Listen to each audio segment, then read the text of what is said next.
আপনি কি জানেন ব্রহ্মা জি কেন নিজেরই মেয়ে দেবী সরস্বতীর সাথে বিয়ে করেছিলেন?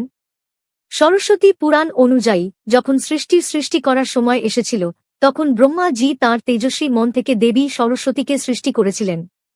এই কারণেই তাঁকে ব্রহ্মার মানস কন্যা বলা হয়। দেবী সরস্বতীর কোনো মা ছিলেন না।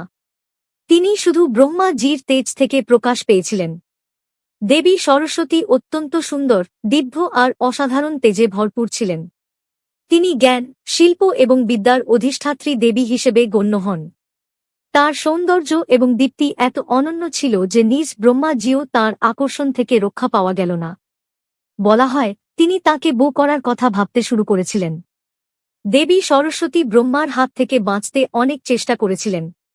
তিনি এখানে ওখানে দৌড়ে লুকোতে লাগলেন, কিন্তু তাঁর সব চেষ্টা বৃথা গেল। শেষমেশ বাধ্য হয়ে দেবী সরস্বতীকে তার বাবা ব্রহ্মার সাথে বিয়ে করতে হল। মৎস্য পুরাণেও একই গল্প আছে। সৃষ্টির পর ব্রহ্মা একাই ছিলেন পুরো ব্রহ্মাণ্ডে। তখন তিনি নিজের মুখ থেকে সরস্বতীকে সৃষ্টি করলেন এবং পরে তাঁর সাথে বিয়ে করলেন। এই মিলনে মনুর জন্ম হল। মনুকে পৃথিবীর প্রথম মানুষ হিসেবে ধরা হয়। পরে তিনি নিজেই বেদ রচনা করেন, ধর্মের ভিত্তি রাখেন এবং সমস্ত ভাষার সৃষ্টি করেন। এমন আরও অসাধারণ এবং জ্ঞানবর্ধক ভিডিও দেখতে চান? তাহলে চ্যানেলটি লাইক এবং ফলো করুন। সাবস্ক্রাইবার বন্ধুরা, জয় শ্রীরাম।